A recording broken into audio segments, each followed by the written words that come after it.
Hello welcome to Numix learnings. Afeef അലിയാണ്. പ്രിയപ്പെട്ട കുട്ടികളെ, എന്തൊക്കെയുണ്ട് വിശേഷം? ഉഷാറല്ലേ? നമ്മുടെ SSLC റിവിഷൻ സീരീസിലെ 21ാമത്തെ വീഡിയോ ആണ് എൻ്റെ മക്കൾ ഇപ്പോൾ കണ്ടുകൊണ്ടിരിക്കുന്നത്. നമ്മൾ 12ാമത്തെ ചാപ്റ്ററായ സോളിഡ്സ് അഥവാ ഘനരൂപങ്ങൾ എന്ന് പറയുന്ന ചാപ്റ്ററിലെ പ്രീവിയസ് ഇയർ ക്വസ്റ്റ്യൻസ് ആണ് ചെയ്തുകൊണ്ടിരിക്കുന്നത്. നമ്മൾ കഴിഞ്ഞ 2 ദിവസങ്ങളിലായി SCERT മോഡൽ ക്വസ്റ്റ്യൻസിന്റെ വീഡിയോ അപ്ലോഡ് ചെയ്തിട്ടുണ്ട്. അതിന്റെ ലിങ്ക് ഞാൻ ഇതിന്റെ ഡിസ്ക്രിപ്ഷനിൽ ചേർക്കുന്നുണ്ട്. നിർബന്ധമായിട്ടും നിങ്ങൾ ആ വീഡിയോ കാണണം. റെഡിയാണല്ലോ?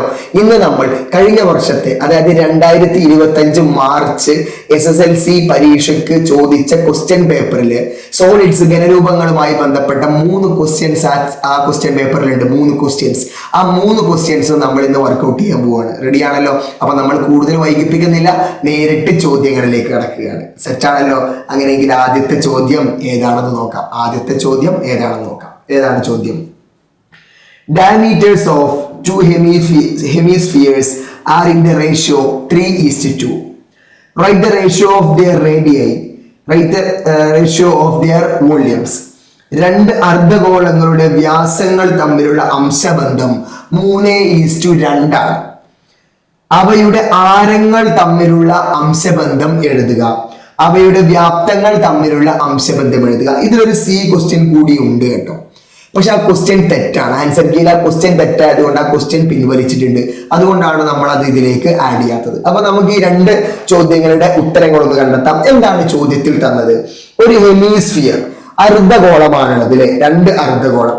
ഇവയുടെ ഡയമീറ്റർ, വ്യാസങ്ങൾ തമ്മിലുള്ള അംശബന്ധം 3:2. അപ്പൊ നമുക്ക് നോക്കാം. വ്യാസം എന്ന് പറഞ്ഞാൽ ഡയമീറ്റർ അല്ലെ? D1, ഒന്നാമത്തതിന്റെ വ്യാസവും രണ്ടാമത്തതിന്റെ വ്യാസവും തമ്മിലുള്ള അംശബന്ധം എത്രയാണ്? 3:2. ഇത് ചോദ്യത്തിൽ തന്നതാ. ഒന്നാമത്തതിന്റെ വ്യാസം D1, രണ്ടാമത്തതിന്റെ വ്യാസം D2. ഇവ തമ്മിലുള്ള അംശബന്ധം എത്രയാണ്? 3:2 ചോദ്യത്തിലുണ്ട്. ഇനിയോ ഇവയുടെ ആരങ്ങൾ തമ്മിലുള്ള അല്ലെ? റേഷ്യോ ഓഫ് ദിയർ റേഡിയൈ, ആരങ്ങൾ തമ്മിലുള്ള അംശബന്ധം കാണണം. ഏതാണ് ആരങ്ങൾ തമ്മിലുള്ള അംശബന്ധം? R1:R2. ഒന്നാമത്തതിന്റെ റേഡിയസും രണ്ടാമത്തതിന്റെ റേഡിയസും തമ്മിലുള്ള അംശബന്ധം. വ്യാസങ്ങൾ തമ്മിലുള്ള അംശബന്ധം 3:2 ആണെങ്കിൽ ആരങ്ങൾ തമ്മിലുള്ള അംശബന്ധവും എത്ര തന്നെ ആയിരിക്കും? 3:2 തന്നെ ആയിരിക്കും. സിമ്പിൾ ക്വസ്റ്റ്യൻ ആണ്. അങ്ങനെയെങ്കിൽ ഇവയുടെ വ്യാപ്തങ്ങൾ തമ്മിലുള്ള അംശബന്ധം, വോള്യം, അതായത് V1, ഒന്നാമത്തതിന്റെ വോള്യവും രണ്ടാമത്തതിന്റെ വോള്യവും തമ്മിലുള്ള അംശബന്ധം. റെഡിയാണല്ലോ? ഞാൻ നിങ്ങൾക്ക് ചില കാര്യങ്ങൾ ഇവിടെ പഠിപ്പിക്കാൻ പോവാണ്. ഗോളമായിക്കോട്ടെ, അതുപോലെ അർദ്ധഗോളമായിക്കോട്ടെ, സ്ഫിയർ ആയിക്കോട്ടെ, ഹെമിസ്ഫിയർ ആയിക്കോട്ടെ, അവയുടെ റേഡിയസ്, ആരങ്ങൾ തമ്മിലുള്ള അംശബന്ധം കിട്ടിയാൽ അവയുടെ വ്യാപ്തങ്ങൾ തമ്മിൽ, വോള്യങ്ങൾ തമ്മിലുള്ള അംശബന്ധവും പരപ്പളവ്, ഏരിയ തമ്മിലുള്ള അംശബന്ധവും നമുക്ക് എളുപ്പത്തിൽ കാണാം. കാരണം ആരങ്ങൾ, റേഡിയസ് തമ്മിലുള്ള അംശബന്ധം എത്രയാണോ അതിനെ ക്യൂബ് ചെയ്താൽ കിട്ടുന്നതാണ് വ്യാപ്തങ്ങൾ തമ്മിലുള്ള അംശബന്ധം. അതായത് ആരങ്ങൾ തമ്മിലുള്ള അംശബന്ധം R1:R2 3:2 ആണെങ്കിൽ ഇവയുടെ വ്യാപ്തം, മൂല്യങ്ങൾ തമ്മിലുള്ള അംശബന്ധം 3:2 ആണ്. 3:2 3 എത്രയാണ്? 3:3 9, 9:3 27:8. അപ്പൊ അവയുടെ വ്യാപ്തങ്ങൾ തമ്മിലുള്ള അംശബന്ധം എത്രയാണ്? 3:3 അതായത് റേഡിയസിന്റെ അംശബന്ധത്തെ ക്യൂബ് ചെയ്താൽ നമുക്ക് വോള്യത്തിന്റെ റേഷ്യോ കിട്ടും. റെഡിയാണല്ലോ? ഇനി പരപ്പളവിന്റെതോ? പരപ്പളവിന്റെ കാണാൻ ഇതിനെ എന്ത് ചെയ്താൽ മതി? സ്ക്വയർ ചെയ്താൽ മതി. സ്ക്വയർ. അപ്പൊ 3:2 ആണ് എന്ത്? പരപ്പളവിന്റെ അംശബന്ധം. സെറ്റാണല്ലോ? വളരെ എളുപ്പത്തിലുള്ള ഒരു ചോദ്യം, 2 മാർക്കിന്റെ ഒരു ചോദ്യമാണ്. ഇതിനൊരു C പാർട്ട് കൂടിയുണ്ട്, പക്ഷെ അത് പിൻവലിച്ചിട്ടുണ്ട്. സെറ്റാണല്ലോ? അങ്ങനെയെങ്കിൽ നമ്മൾ ഏറ്റവും എളുപ്പമുള്ള അടുത്ത ക്വസ്റ്റ്യനിലേക്ക് പോവാണ്. ഏതാണ് question? A tent in shape of a square pyramid. ഒരു സ്ക്വയർ പിരമിഡിന്റെ ഷേപ്പിലുള്ള ഒരു tent has the length of the base edge 12 metre ആണ്, and the height 8 metre. Height, ഉയരം 8 മീറ്റർ ആണ്. Then find slant height കാണണം. Then what is the cost of the canvas to make the tent at a rate of 340 rupees per square meter? അല്ലേ? എന്താണ്? ഒരു square മീറ്ററിന് 340 രൂപയാണെങ്കിൽ totally tent ഉണ്ടാക്കാൻ എത്ര canvas വേണമെന്നാണ് ചോദിച്ചത്. നമുക്ക് ഇതിന്റെ മലയാളം ഒന്ന് നോക്കാം. സമചതുര സ്തൂപികാകൃതിയായ ഒരു കൂടാരം, ടെന്റ്, പാദവക്കിന്റെ നീളം 12 മീറ്റർ ആണ്, ഉയരം 8 മീറ്റർ ആണ്. കൂടാരത്തിന്റെ ചെരി ഉയരം കണക്കാക്കുക. കൂടാരം നിർമ്മിക്കാൻ ആവശ്യമായ ക്യാൻവാസിന് ചതുരശ്ര മീറ്ററിന് 340 രൂപ നിരക്കിൽ എന്ത് ചെലവാകും എന്നാണ് കാണേണ്ടത്. അപ്പൊ നോക്കിക്കേ, നമ്മുടെ കയ്യിൽ ഒരു സമചതുര സ്തൂപിക, ഒരു സ്ക്വയർ പിരമിഡ് ആണുള്ളത്. അതിന്റെ ബേസ് എഡ്ജ് പാദവക്ക്, അതായത് എ സമം 12 മീറ്റർ എന്ന് ചോദ്യത്തിലുണ്ട്. എച്ച് സമം ഉയരം എത്രയാണ് 8 മീറ്റർ എന്നും ചോദ്യത്തിലുണ്ട്. സെറ്റാണല്ലോ. ഇനി നമുക്ക് എ ക്വസ്റ്റ്യൻ എന്താ, ഫൈൻഡ് സ്ലാന്റ് ഹൈറ്റ്, ചെരിവ് ഉയരം കാണണം. രണ്ടളവുകൾ തന്നെ മൂന്നാമത്തെ അളവുകൾ കാണണമെങ്കിൽ നമ്മുടെ കയ്യിൽ ഇവിടെ ഒരു ത്രികോണം ഉണ്ട് എന്ന് നമ്മൾ പറഞ്ഞിട്ടുണ്ട്. ഏതാണ് ആ ത്രികോണത്തിന്റെ കൺസെപ്റ്റ് നിങ്ങൾക്ക് അറിയണം. ഇത് ഹൈറ്റ് ആണ്, ഇത് a/2 ആണ്, ഇത് L ആണ്, ചെരിവ് ഉയരം. അങ്ങനെയാണെങ്കിൽ മക്കളെ നിങ്ങളൊന്ന് പറഞ്ഞേ, ചെരിവ് ഉയരം L സമം L സ്ക്വയർ സമം h square plus a/2 whole square, h square plus a/2 whole square. അതായത് L സ്ക്വയർ സമം h സ്ക്വയർ എത്രയാണ് 8 square plus a/2 whole square. a 12 ആണ്, a യുടെ പകുതി 6 സ്ക്വയർ. L സ്ക്വയർ സമം 8ന്റെ സ്ക്വയർ 64 പ്ലസ് 36 സമം എത്രയാണ് 100 ആണ്. L സ്ക്വയർ ആണ് 100, അതായത് L സമം √100 ആണ്. √100 എത്രയാണ് 10 മീറ്റർ ആണ്. അപ്പൊ L കിട്ടി. L എത്രയാണ് 10 മീറ്റർ കിട്ടി. സെറ്റ് ആണല്ലോ. L എത്രയാണ് 10 മീറ്റർ കിട്ടി. റെഡി ആണല്ലോ. അപ്പൊ ചെരിവ് ഉയരം സ്ലാന്റ് ഹൈറ്റ് L സമം എത്ര കിട്ടി 10 മീറ്റർ കിട്ടി. സിമ്പിൾ ആയിട്ടുള്ള ഒരു ക്വസ്റ്റ്യൻ. അങ്ങനെയെങ്കിൽ ബി ക്വസ്റ്റ്യൻ നമ്മൾ ഇപ്പുറത്ത് ചെയ്യാൻ പോകും. എന്താ ബി ക്വസ്റ്റ്യൻ? കൂടാരം നിർമ്മിക്കുന്നതിന് ആവശ്യമായ ക്യാൻവാസിന് ചതുരശ്ര മീറ്ററിന് 340 രൂപ നിരക്കിൽ എത്ര ചെലവാകും? അപ്പൊ എത്ര ക്യാൻവാസ് വേണം എന്നറിയണമെങ്കിൽ ആദ്യം ഇതിന്റെ പരപ്പളവ്, ഏരിയ ആണ് കാണേണ്ടത്. ചോദ്യം ഒരു കൂടാരമാണ് നിർമ്മിക്കുന്നത്, അപ്പൊ അതിന്റെ അടിഭാഗത്തെ പരപ്പളവ് നമുക്ക് വേണ്ട. നമുക്ക് ലാറ്ററൽ സർഫസ് ഏരിയ, പാർശ്വതല പരപ്പളവ് മാത്രം കണ്ടാൽ മതി. അപ്പൊ നമ്മൾ ഇവിടെ കാണാൻ പോകുന്നത് പാർശ്വതല പരപ്പളവാണ് അല്ലെ, ലാറ്ററൽ സർഫസ് ഏരിയ അഥവാ പാർശ്വപരപ്പളവ്. മലയാളത്തിൽ എന്താ പറയാ? പാർശ്വപരപ്പളവ്. എടാ, ഒരു സമചതുര സ്തൂപികയുടെ പാർശ്വപരപ്പളവ് കാണാൻ ഇക്വേഷൻ എന്താ? ഉപരിതല പരപ്പളവ്, ടോട്ടൽ സർഫസ് ഏരിയ കാണാൻ ഇക്വേഷൻ എന്താ? a square plus 2al. a square എന്ന് പറഞ്ഞാൽ പാദപരപ്പളവാണ്, ബേസ് ഏരിയ ആണ്. അപ്പൊ 2al ആണ്. 2al ആണ് എന്ത്? പാർശ്വപരപ്പളവ് സമം 2 ഇൻറ്റു a എത്രയാണ് ചോദ്യത്തിലുണ്ട് 12 ഇൻറ്റു l എത്രയാണ് 10. This is equal to 2 into 12 24 into 10 240 metre square എന്ന് കിട്ടി. എന്ത്? ആ കൂടാരത്തിന്റെ ലാറ്ററൽ സർഫസ് ഏരിയ, പാർശ്വപരപ്പളവ്. ഇനി ചോദ്യം എത്ര രൂപ ചെലവാകും എന്നാണ് കാണേണ്ടത്. ടോട്ടൽ എമൗണ്ട് ആണ് കാണേണ്ടത്. Total amount.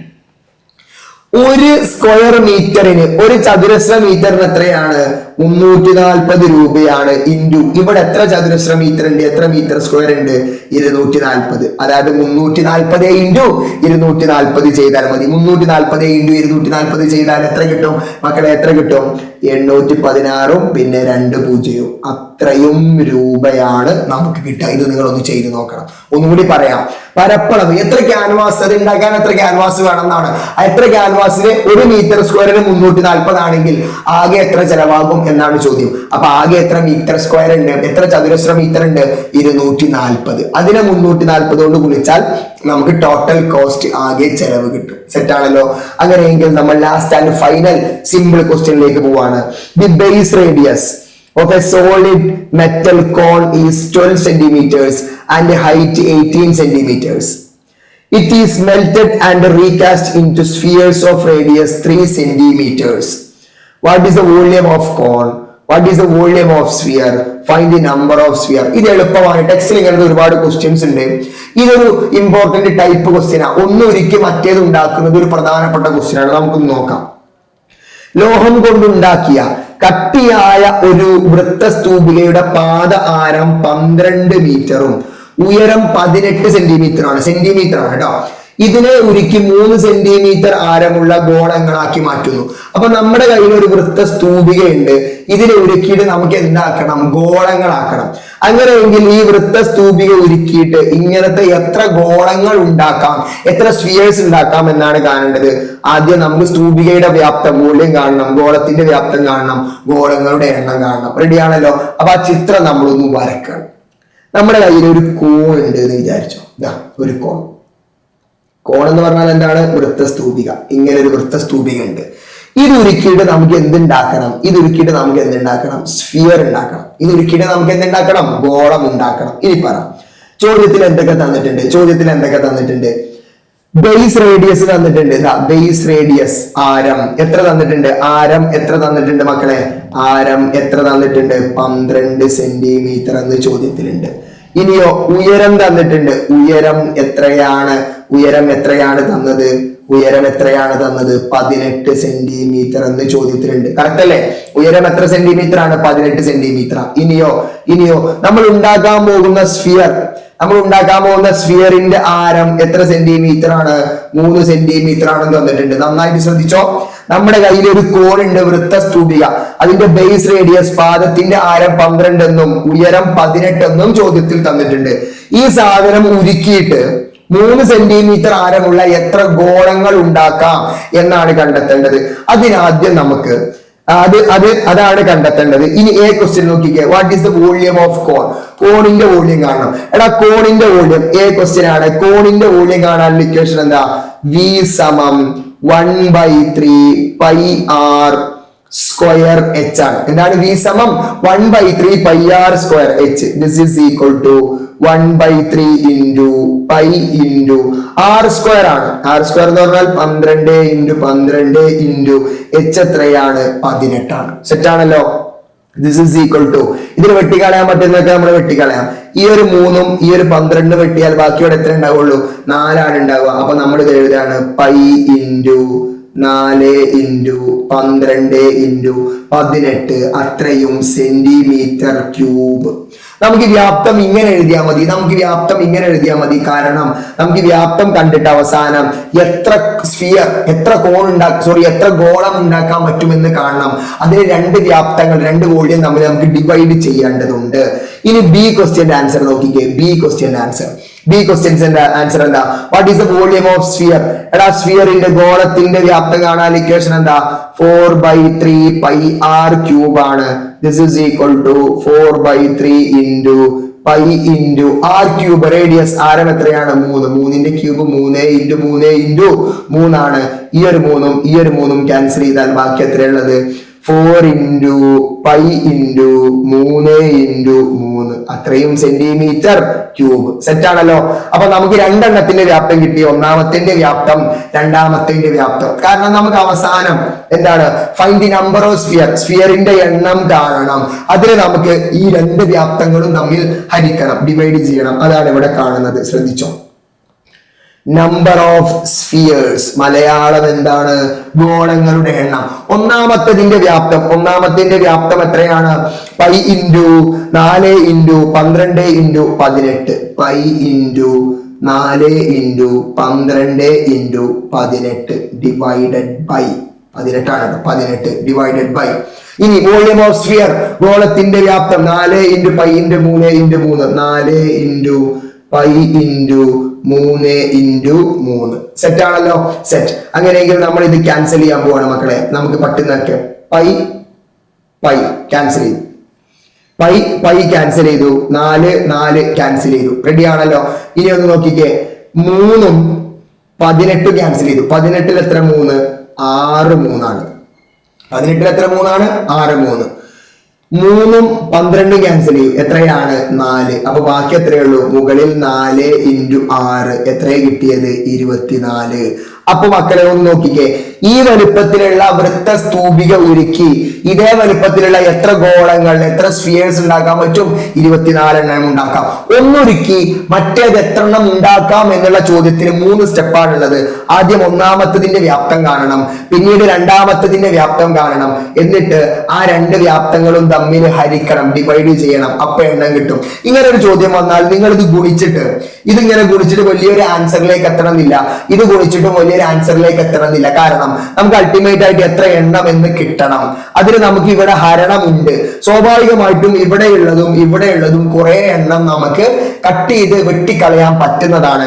അതുകൊണ്ട് ഇൻ കേസ് നിങ്ങൾ ഈ ഉത്തരം ഇവിടെ എഴുതി വെച്ചാലും ഹരിക്കുന്ന സമയത്ത് നിങ്ങൾ ഈ ഉത്തരം എടുക്കാതെ അതിന്റെ മുകളിലുള്ള സ്റ്റെപ്പ് എടുക്കുന്നത് വളരെയധികം നന്നായിരിക്കും. സെറ്റാണല്ലോ? അപ്പൊ മക്കളെ, ഇന്ന് നമ്മൾ ഡിസ്കസ് ചെയ്തത് 2025 ഇപ്പൊ നിങ്ങളുടെ തൊട്ട് മുമ്പ് കഴിഞ്ഞു പോയ അല്ലെ, ഇപ്പൊ അവർ +1 പഠിക്കുന്നുണ്ടാവുക. ആ കുട്ടികൾ 10ാം ക്ലാസ്സിൽ മാത്സിൽ പരീക്ഷയ്ക്ക് എഴുതിയ 2025 SSLC പരീക്ഷയുടെ മാത്സിന്റെ ക്വസ്റ്റ്യൻ പേപ്പറിലെ സോളിഡ്സുമായി ബന്ധപ്പെട്ട ഘനരൂപങ്ങളുമായി ബന്ധപ്പെട്ട 3 ക്വസ്റ്റ്യൻസ് ആണ് അതിൽ വന്നിട്ടുള്ളത്. ആ 3 നമ്മൾ ചെയ്തിട്ടുണ്ട്. അതിലൊരു ക്വസ്റ്റ്യൻ തെറ്റുമാണ്. അപ്പൊ നമുക്ക് വളരെ ആ തെറ്റായ ക്വസ്റ്റ്യൻ നമ്മൾ ഒഴിവാക്കിയിട്ടുണ്ട്. ബാക്കി 3 ക്വസ്റ്റ്യൻസ് നല്ല വൃത്തിക്ക് ചെയ്തിട്ടുണ്ട്. ഈ പാറ്റേണിൽ തന്നെയാണ് ഇപ്രാവശ്യവും നിങ്ങൾ ചോദ്യങ്ങൾ പ്രതീക്ഷിക്കേണ്ടത്. അതുകൊണ്ട് നന്നായിട്ട് പഠിക്കുക, നന്നായിട്ട് പഠിച്ച് സെറ്റായിട്ട് പരീക്ഷയ്ക്ക് വേണ്ടി തയ്യാറാവുക. റെഡിയാണല്ലോ? അപ്പൊ മറ്റൊരു വീഡിയോയുമായി മറ്റൊരു ദിവസം കാണുന്നത് വരെ ഗുഡ് ബൈ.